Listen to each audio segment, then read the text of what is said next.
Round one team lists are finally here, the biggest day of the season, and we've had 2 games done and dusted. We move on to number 3 on Thursday night at 8 p.m. And thankfully, we do have the one big game on Thursday night, which should be a bit of a cracker, especially if the Roosters can pick themselves up off the canvas and play a little bit better than they did in those trials, that's for sure.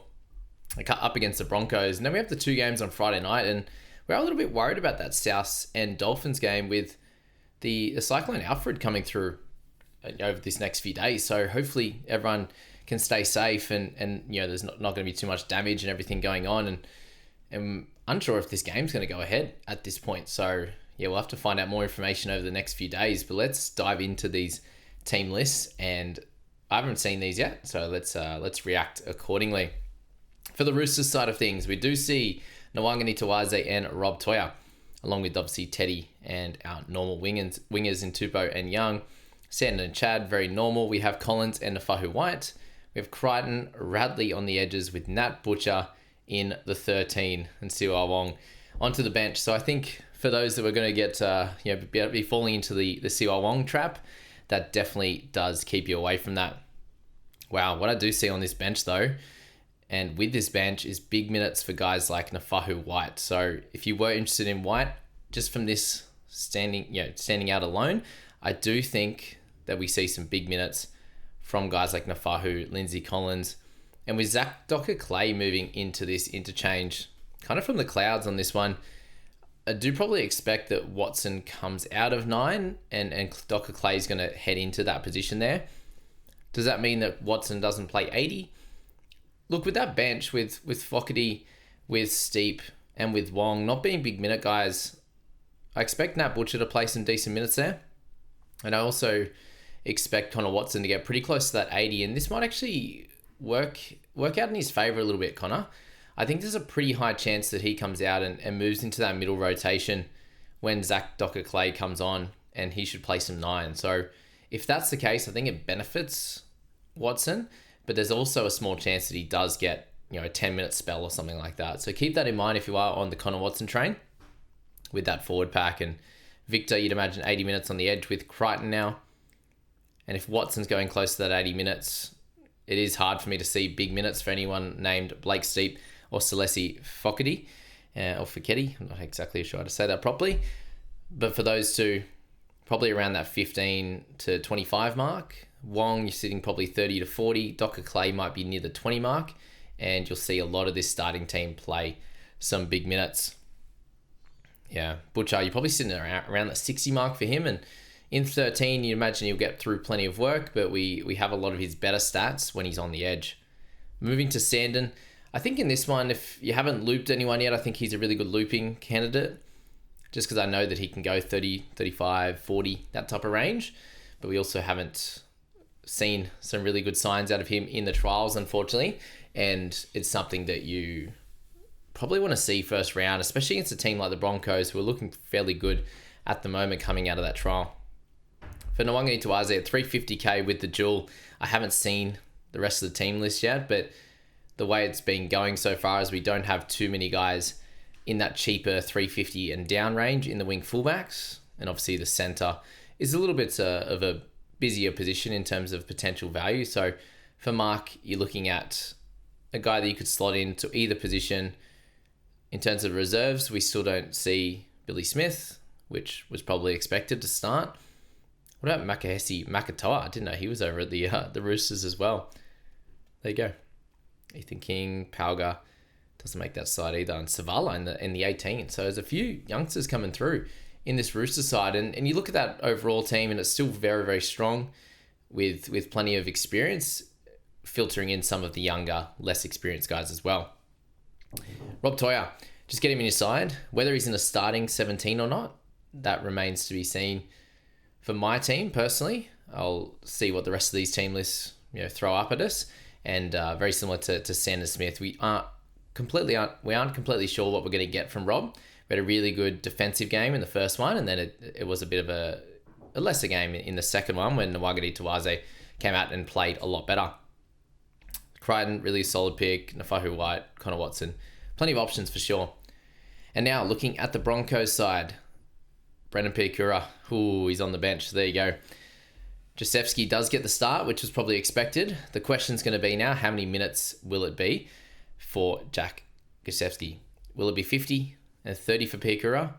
I actually think that's a pretty big chance. And if it's anything under the sort of 60 mark for Goz, then unfortunately he's going to be a no, in my opinion, having Piakura there. And we know that Piakura has the greater talent, so to speak. We've seen that for a couple of years now. Just can't tackle to save his life. But Goz, I think we needed Piakura off that bench for him to be an option. So yeah, you could take the punt for sure, but I'm not super excited about that pick from now on. Kobe Hetherington. With Carrigan and Haas in the prop rotation, which we expected, you've got Jensen, Willison in that middle rotation, and Billy Walters does get the 14 role. So I still expect you're looking at somewhere between that 40 and 55 mark for someone like Corey Pakes. And in that scenario, he's probably a hard guy to pick in your side as well. Tyson Smoothy in the 18 jersey. Bentakura does not make the side in the 21, so it makes it tough to pick him from ball one. But Brendan Piakura near 400k off the bench. How's that sound? Not for me, that's for sure. But Shibasaki is the big guy in this back line, along with Reece Walsh. They're the two guys that you should be contemplating. And unsure what price we're going to get for Jihamat Shibasaki at the moment, but being named in centre, I think there's a very high chance we get him at centre and probably not at a really, really cheap price. So I personally would want him in the wing fullback slot, but if we're basing it off his average from last year, we shouldn't see him down at anywhere near that 250 mark, and it should be closer to the 300k type range. And Reece Walsh, definitely a really solid guy to pick from ball one, in my opinion. There's not too much else to say on the Broncos there. You're picking Payne Haas as a bit of a gun. Hetherington, there's still guys like Jensen and Willison who will demand some minutes in the middle. It does help that they have edge cover, and that's probably going to be a split role between Goz and between Piakura. Especially, I think that's a really good decision when you have two guys in Carrigan and Haas that can play really big minutes. And with this bench, you probably do expect somewhere close to the 50 minutes mark now that you've got Billy Walters and you have Piakura on there with just the two main middles. So it's probably, if you were interested in Hetherington, I think you can go into this game feeling fairly safe that he can get somewhere near that 50 minutes. The question is going to be, does he go back to a very, very poor PPM? And again, we'll have to wait and see on Shibasaki. It's going to be a fun game on Thursday night. We only have 2 days until that comes about. For the Tigers, let's get into this one. No, where's Stafford Toa? That is rough. Stafford Toa is not even named, so he must have got injured the other day, because I think he has to be well ahead of Fatape at this stage. Yes, it's a bit of a rough one. They didn't mention him on this list, unfortunately. So yeah, that's tough. I really wanted Stafford in my side, but if he's not there and is likely to come back in the next couple of weeks, then we could obviously look at bringing him back in at that point. But at this stage, Fatape, I don't want to go near him. He played pretty poor last year. Heath Mason gets the 1 jersey, with Dream Buller still recovering from his appendix surgery. You got Taruva and Skelton on the wings. It's a much improved side with Dewey at centre, and Heath was looking improved towards the back end of the year and through these trials as well. Skelton's going to be an interesting one for people that want to jump on. Adam Dewey, same thing. He will kick goals in round 1, and we do see Talon Da Silva at 9, with Tristan Hope in the 14, so they probably split some minutes there on that front. We see Royce Hunt and Jack Bird on the bench. So for Bird owners, we saw him on the bench in the trials anyway. And if you think that, if you think he looked great, then still pick him. You don't have to lock and load that one either, if you don't want to be honest with you. Same with Royce Hunt. If you're not too excited about him, that's completely fine. If you are excited about him on the other, from another standpoint, then you can go for it. So both those guys, I think I'd definitely pick Bird over Royce Hunt at only 90k difference. And my boy Alex Seyfarth is named on the edge. Happy days. It doesn't look like we've got too much to worry about with this side. We do have Ruben Porter, but he's in the 22 jersey, so it doesn't look like he'll come into it. But we'll be able to make any decisions if Porter ends up on that interchange. Then we could look twice at Seyfarth. But for now, I think we feel very safe. Very safe, Farth. God. Time for bed. Then, with him in that slot. Terrell May, lock and load. For anyone that captained him, I think he's going to have an absolute cracker. So good stuff with him on that one. Funopole looked really, really solid, and people looking at Alex Twal. In terms of minutes there, you've got guys like Sione Fainu, Royce Hunt, and Tristan Hope that aren't going to have big minutes through the middle there. So I do expect May to play huge minutes, and I expect Funopole to also play some pretty strong minutes in this one, and Twal. So yeah, I'm not worried about any of those guys. If you like Twal and you think 50 minutes is going to be pretty well happy days for him, then he is a really good pick as well. That's probably it on the Tigers, to be fair. Moving on to the Knights. On their interchange, they've got Brayley, Hetherington, Brodie Jones, and Matt Croker. So in that one, we have seen Crossland go to 13 in the past. I'm not sure if that's going to be the case, given they've got 3 other forwards on their bench. And you've got Lucas and Kaipis Paul likely to play pretty big minutes. Jacob Saifiti, Leo Thompson, not going to be huge on that front. And Frizzell, I'm not sure if he's going to get sort of that 50 or 55 or 60. We'll have to see in round 1. And their backline very well set compared to what we had in the trials. So again, guys, you're not seeing too many differences from trials to round 1. Over the last few years, it's usually how it's been. And we also hear if there's any real differences from trial teams to round 1 teams as well. Pong is an awesome pick. Bradman Best, a fun pick. Greg Marzu, a great pick as well. I think it'll be a fun game, for sure. Jack Cogger, solid, without being a spectacular one. Well, look, if you pick Cogger over Metcalf, it's probably looking a bit better for you right now. And from the forwards, I think it's easy to lock and load Lucas. I think Kaipis Paul's a fun pick as well. And Phoenix Crossland, while ever Jaden Brayley is on that bench, I don't think that he is an option at this point. So all of those guys, super fun to jump into. They have a really strong first 3 games. They come into a bye round 4. I think with players like Greg Marzu, like Bradman Best, you can have them for that starting run and then reassess come round 4.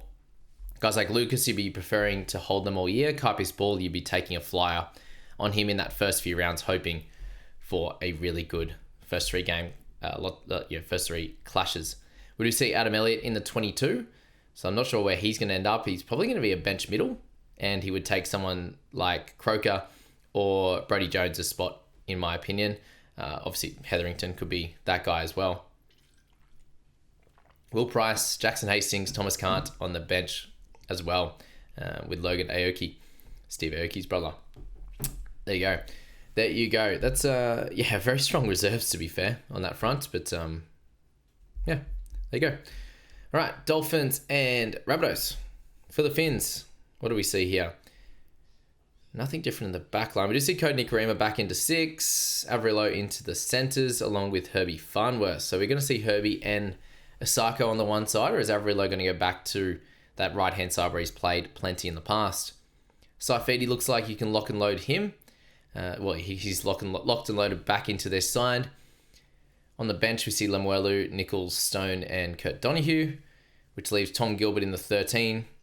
I think we'll expect some Ray Stone minutes at 13. Do we see Plath for huge minutes? Or do we see Lemuelu come on for Plath? Plath moves to middle, takes a spell. Does Finefuyaki play 80 minutes?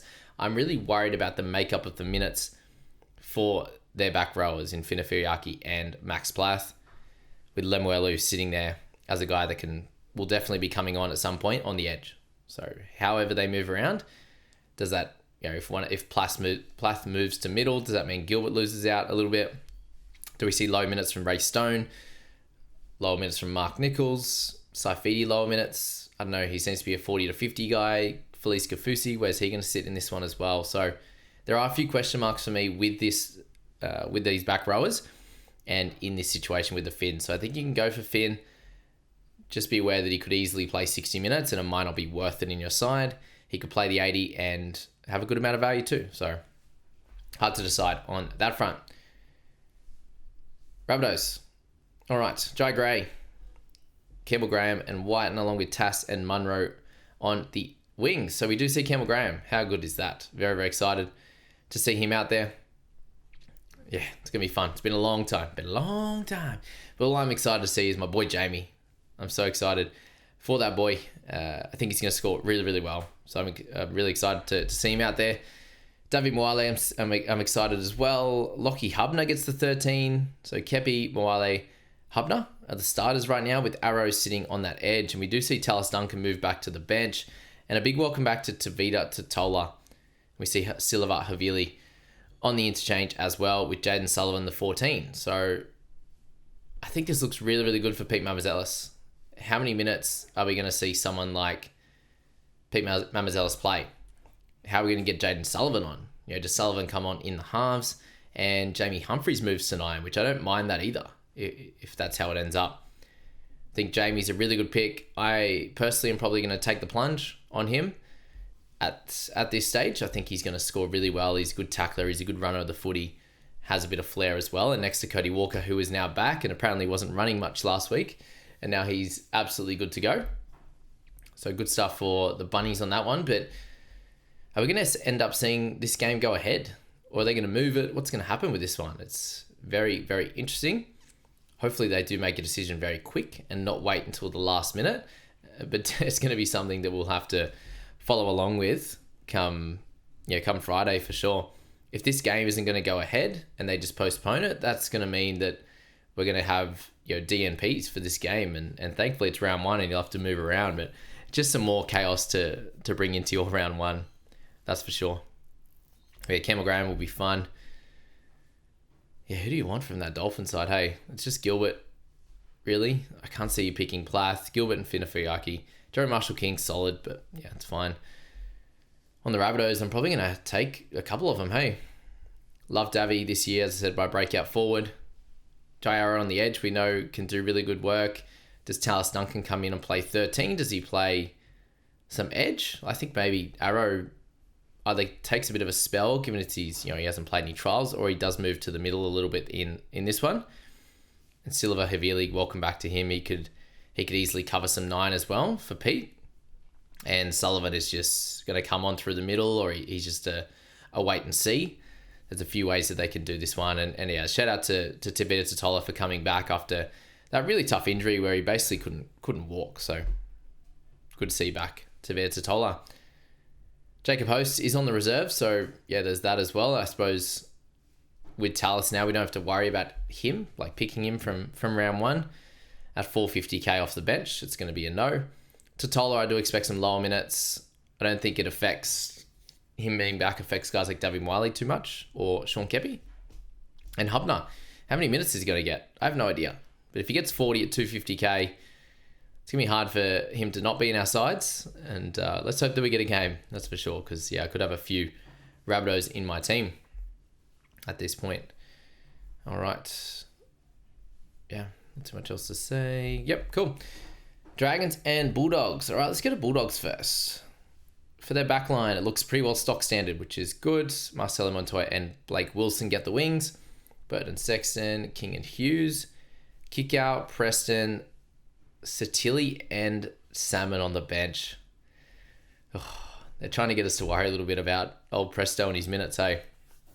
Because we just need him near that 80. But we obviously saw with Zach Hosking that you can have that guy that is an edge. Yeah, they could definitely play Tupanua and Salmon through the middle, but it's a full forward bench. Hayward, Tupanua, Hayes, and Jamin Salmon.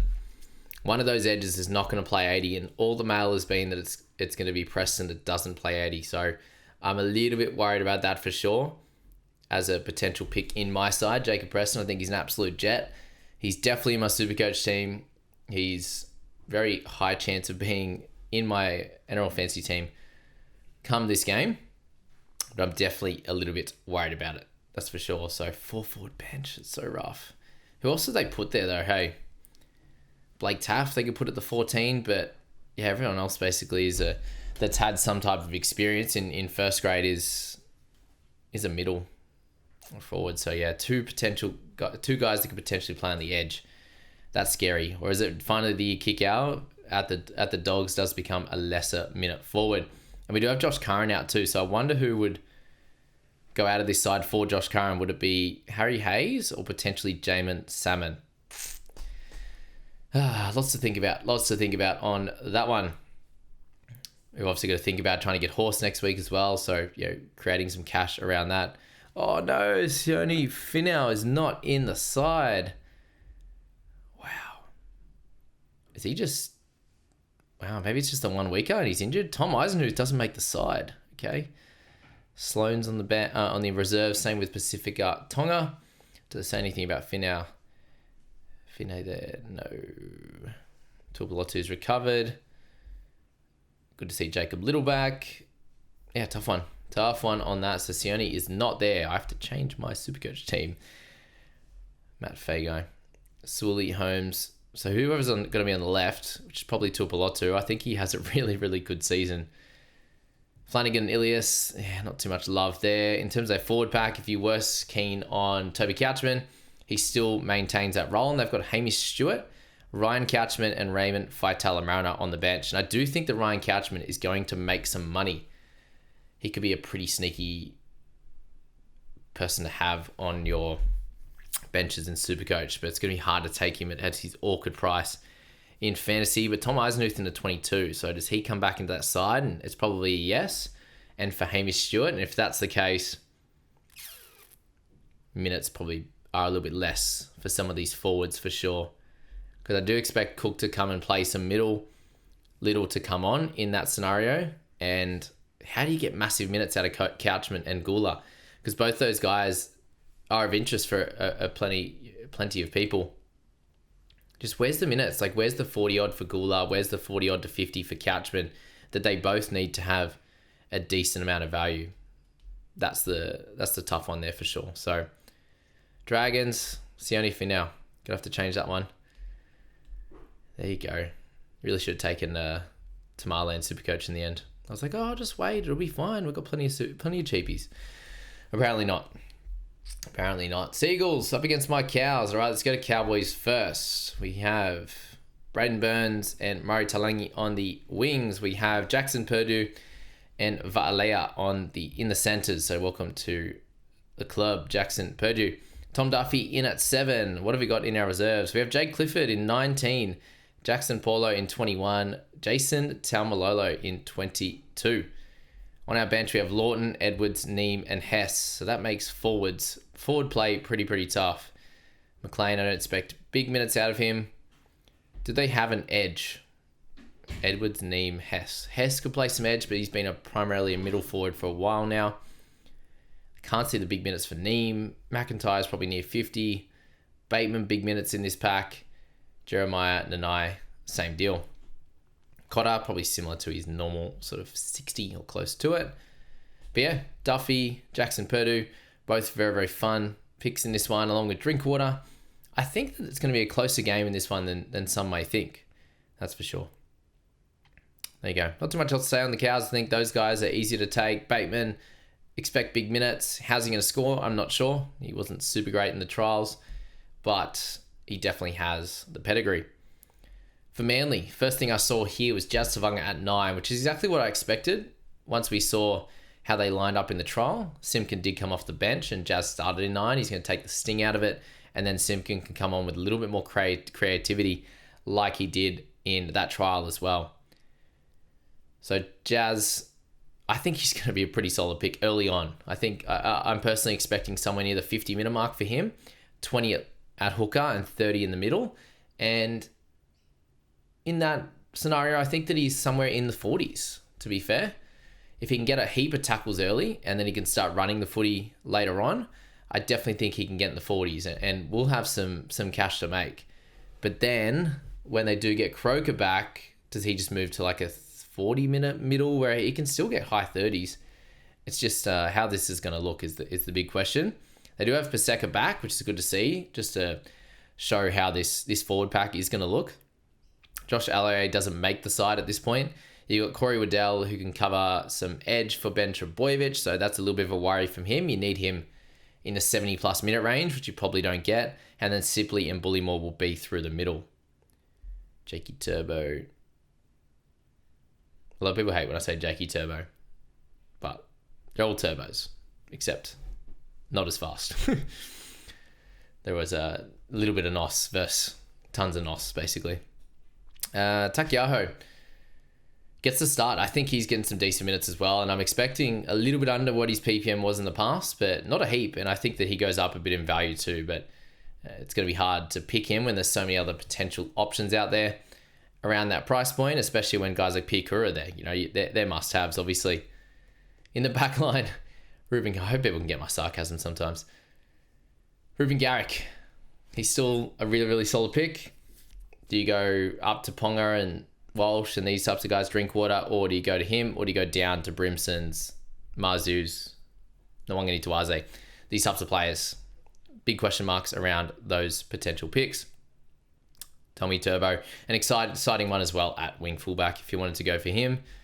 He is more of the excitement factor. Garrick can be still a really, really strong pick with the dual position. So no qualms with any of those guys. Lehigh Hopewadi does get the wing spot, but apparently it's to do with Tommy Talau having an injury. So unsure at this point if Tommy will come straight back into the side, if it's going to be for Saab or if it's going to be for Lehigh.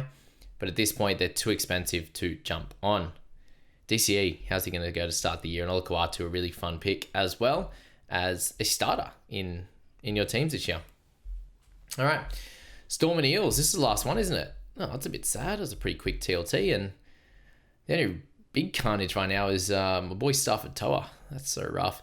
All right, let's go to Storm. Munster and Hughes. He has been named. Utukamanu and King up top. Blore, Katoa, Trent Liero. They have Lazarus Varlepu, Kamakamitha, McDonald, Wishart. Yeah, it's about what we expected. Farlongo named on the 21. We obviously have Pap name, which is really, really cool. My boy. And Harry Grant. Don't expect him to lose any minutes at this point. Expect some pretty decent minutes with that interchange from Stefano, who looked really, really good in the trials. And I think I'm warming to the fact of him being a pretty solid pick to start. You could easily just wait and watch round 1 and decide in round 3 for sure. But I think you can get away with it for round 1 and he could get a pretty solid score against these Eels as well. So fun one. Ellie Katoa, Sean Blore. I think you'd pick Ellie every day of the week. I want to see Sean Blore improve, and he didn't in the trials. Jack Howarth could be a really fun pick from round 1. Is he the perfect pick? No. Is he still a really good pick? Yes. Is Munster a great pick from round 1? Yes. Can you wait till round 3 or 4 or 5? Yes. Plenty of options there. And obviously, if you are thinking and worried about Metcalf, then you could easily, use that scenario to make sure that you get Munster.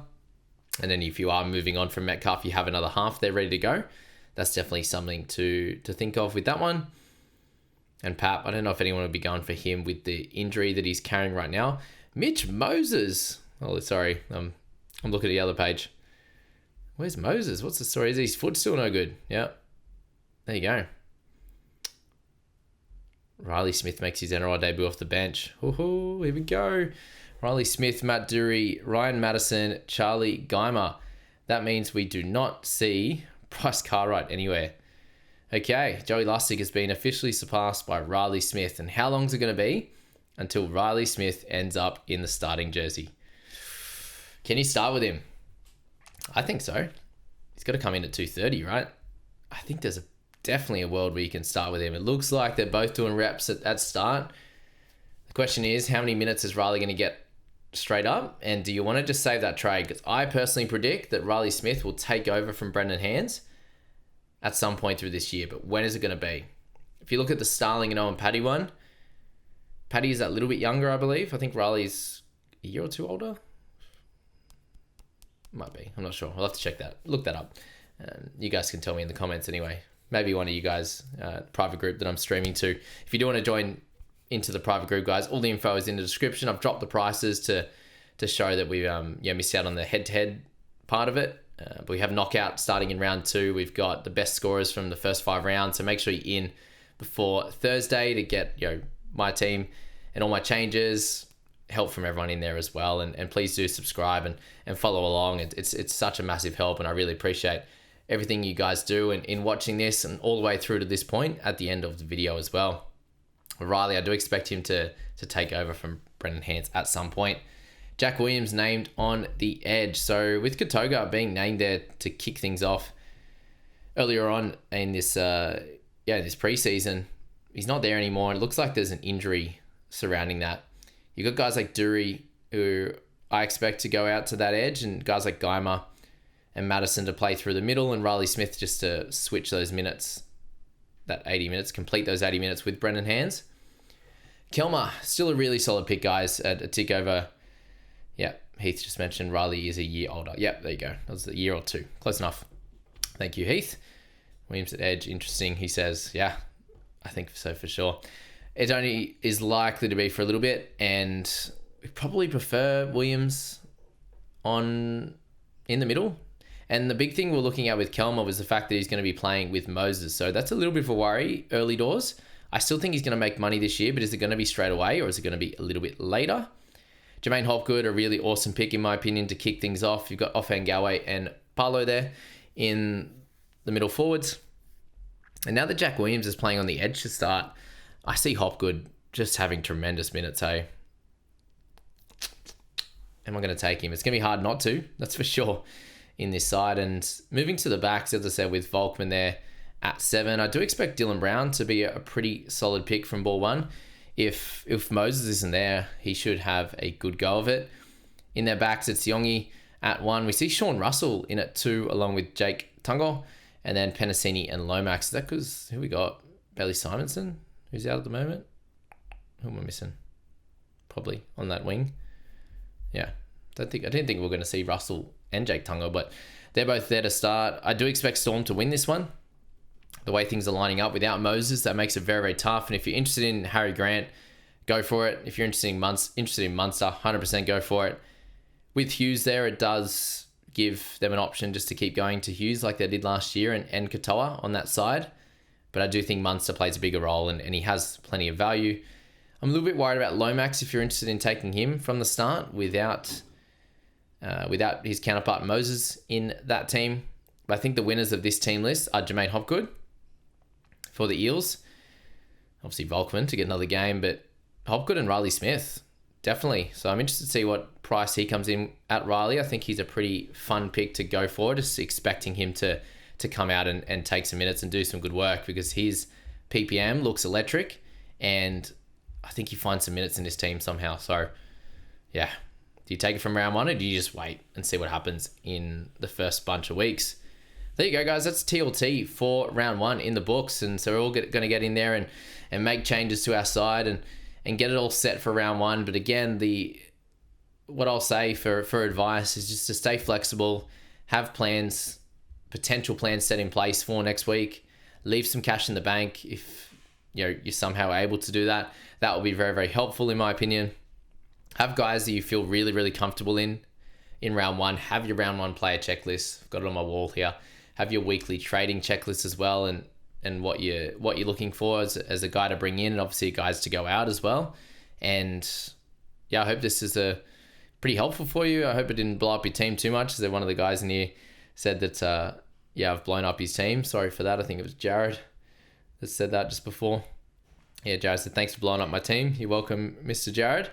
I appreciate everyone watching and let's get this out there and get your team sorted for round 1. It's going to be heaps of fun. It's the only Finau that's going to help. That's going to hurt it's definitely going to hurt in Supercoach. But we'll get through that. Good luck, everyone, and we'll catch you in the next video. We've got buy, hold, sells. We've got Mitch's video. We've got Nicky's Q&A. We've got Scoop's video going through his thoughts and his team and everything like that. So thanks so much, guys, and we'll catch you in the next video.